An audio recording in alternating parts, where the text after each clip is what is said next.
Assalamualaikum warahmatullahi wabarakatuh. Mahasiswa semuanya dimanapun Anda berada, alhamdulillah kita bisa bertemu kembali dalam nuansa jaringan. Pada kesempatan kali ini saya akan menyampaikan salah satu alat manajemen keuangan, yaitu analisis rasio solvabilitas. Analisis rasio solvabilitas disebut juga dengan rasio leverage atau rasio coverage, di mana rasio leverage ini adalah bagaimana mengukur tingkat penggunaan hutang-hutang oleh perusahaan. Sedangkan rasio coverage adalah mengukur kemampuan perusahaan untuk melunasi semua kewajiban perusahaan.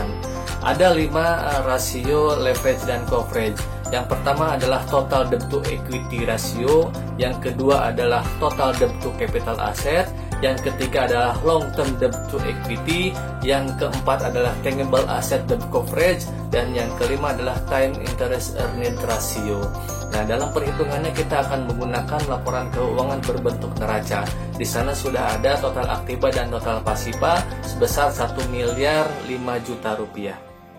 Langsung kita menghitung salah satunya. Yang pertama adalah menghitung total debt to equity ratio. Ini artinya bagaimana modal sendiri dijadikan jaminan untuk melunasi keseluruhan hutang. Maka rumusnya adalah total hutang dibagi dengan total modal. Total hutang terdiri dari hutang lancar ditambah dengan hutang jangka panjang dibagi dengan total modal. Maka menghasilkan 500 juta dibagi dengan 505 juta. Hasilnya adalah 0,99. Artinya 0,99 rupiah dari setiap modal itu dapat dijadikan jaminan keseluruhan hutang. Ya, berarti 99%. Lalu rasio yang kedua adalah rasio total debt to capital asset. Artinya aktiva itu apakah bisa dijaminkan untuk membayar atau melunasi kewajiban keseluruhannya, ya, keseluruhan hutangnya. Rumusnya adalah total hutang dibagi dengan total aktiva, di mana total hutang kita sudah ketahui tadi sebesar 500 juta rupiah dibagi dengan total aktiva sebesar 1 miliar 5 juta rupiah, maka menghasilkan 0,50. Artinya 0,50 dari setiap aktiva itu dapat dijadikan jaminan untuk melunasi hutang-hutangnya, ya. Nah, itu yang kedua. Kemudian yang ketiga, rasio yang ketiga adalah menghitung long term debt to equity.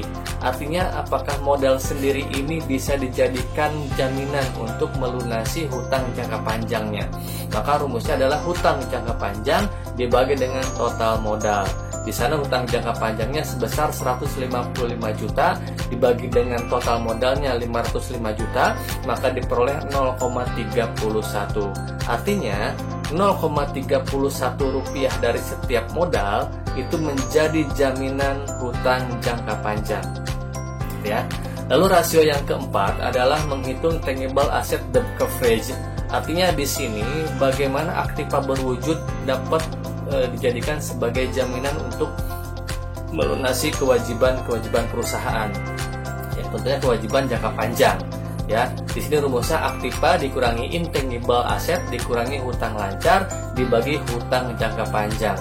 Di sana sudah ada total aktivanya 1 miliar 5 juta, kemudian intangible assetnya tidak ada, maka langsung dikurangi hutang lancar. Ya, maka diperoleh di sini 660 juta dibagi dengan hutang jangka panjangnya 155 juta, maka menghasilkan 4,26. Artinya, setiap rupiah kewajiban jangka panjang dijamin oleh aktiva berwujud sebesar 4 kali lipat atau 4,26 rupiah. Oke. Kemudian yang terakhir, rasio time interest earned. Ini kita hitung menggunakan laporan keuangan berbentuk laba rugi. Artinya, apakah keuntungan perusahaan ini mampu membayar bunga yang diberikan oleh pihak ketiga? Ya, rumusnya adalah EBIT dibagi bunga, earning before interest and tax dibagi bunga hutang, ya.